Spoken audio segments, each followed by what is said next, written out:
This presentation reviews the global silver mining landscape through two lenses: the world's largest silver reserve mines and the top producing silver mines. The purpose is to identify where the biggest silver inventories are located, who controls them, and how production may evolve through 2026 and toward 2030. This is useful for investors because reserve size alone does not determine value. What matters is the combination of reserve quality, jurisdiction, operator strength, production status, and future development potential. The deck is designed to connect those factors in a practical, data-driven way. The presentation has 6 objectives.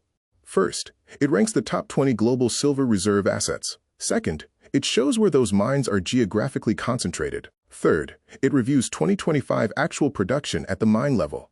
Fourth, it looks forward to 2026 guidance and a 2030 outlook. Fifth, it extracts broader strategic conclusions about the sector.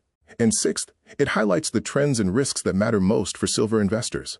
In short, the goal is not just to list mines, but to explain which assets are most important and why their future production outlook matters. This slide explains the methodology.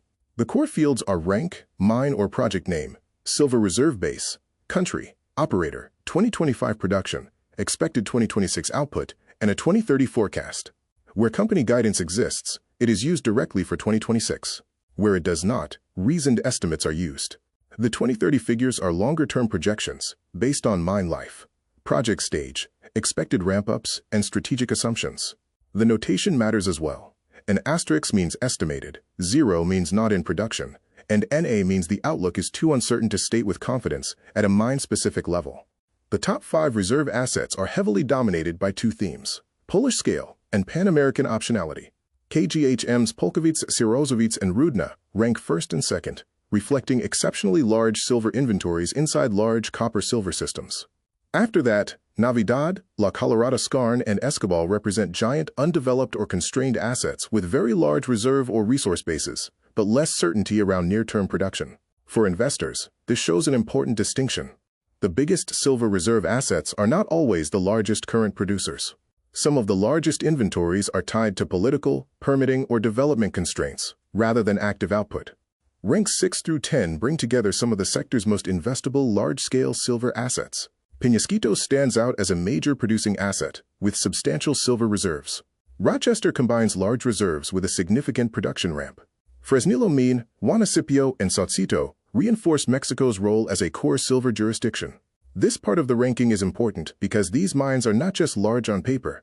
Several are already meaningful contributors to global silver output. For investors, this group offers a stronger balance between reserve scale, production relevance, and operational visibility than the purely undeveloped assets above them.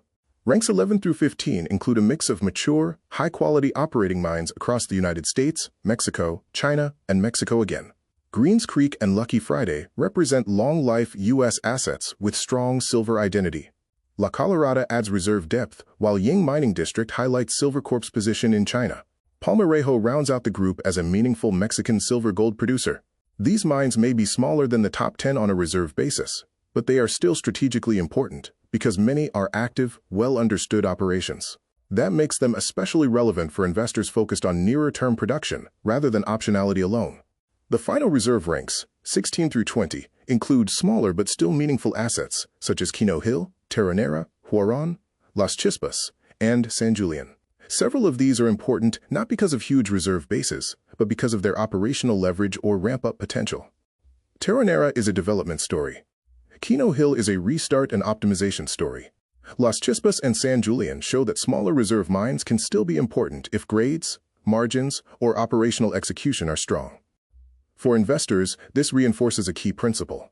Reserve size matters, but it is not the only driver of investment value. This slide steps back from individual mine rankings and highlights the broader regional and corporate structure of the silver industry. KGHM dominates the top of the reserve rankings through its 2 large Polish operations. Mexico stands out as the primary global hub for silver reserves and production, with multiple top-ranked mines. Pan American Silver also emerges as a central multinational player, because it controls several of the largest silver reserve assets in different countries. For investors, that concentration matters. It means geographic exposure, operator quality, and country risk are central to understanding how global silver supply is actually positioned. Not all large silver assets are equal in investment terms. Navidad and Escobal are enormous assets, but both face meaningful political, social, or permitting constraints. which makes near-term production uncertain. By contrast, La Colorada Skarn stands out as perhaps the most important undeveloped upside project in the sector because of its scale and projected production potential. This matters because the future of silver supply may depend heavily on whether these large, constrained assets can eventually move forward. Investors should therefore distinguish between reserves that are theoretically valuable and reserves that are realistically financeable, buildable, and operable. This slide shifts the focus from reserve ranking to production outlook. It separates the analysis into 4 parts: 2025 actual production, 2026 expected output, the impact of new mines and ramp-ups, and the longer-term 2030 view. The point is that supply is shaped by more than reserve size. Real production depends on execution, CapEx, ramp-up timing, permitting, mine sequencing, and macro conditions. For investors, this is where the reserve story becomes actionable. Mines that combine strong reserves with visible production growth tend to be more investable than assets whose value depends almost entirely on distant optionality. The summary of key findings is straightforward. Silver reserves are concentrated geographically and corporately, especially in a limited number of regions and operators. Geopolitics and permitting remain critical for several of the biggest undeveloped assets. That creates a split market. Some large silver assets are highly strategic but constrained, while others are smaller yet more investable because they are already operating or ramping up. The production outlook remains constructive overall, but growth depends on mine optimization and successful project development. For investors, this means the silver sector still offers opportunity, but selectivity and jurisdiction awareness remain essential. This slide opens the discussion toward the strategic implications of the data. The key questions are where long-term silver production growth will come from, which operators are best positioned, how permitting and political factors may delay large projects, and which undeveloped assets could become future supply leaders. It also invites a broader investment discussion around silver prices, supply-demand balance, and return potential.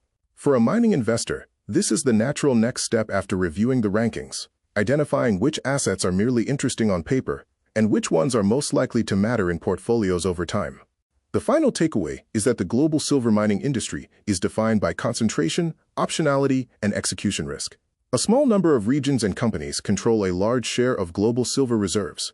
Political and permitting environments will play a major role in deciding whether some of the largest undeveloped assets ever contribute meaningfully to supply.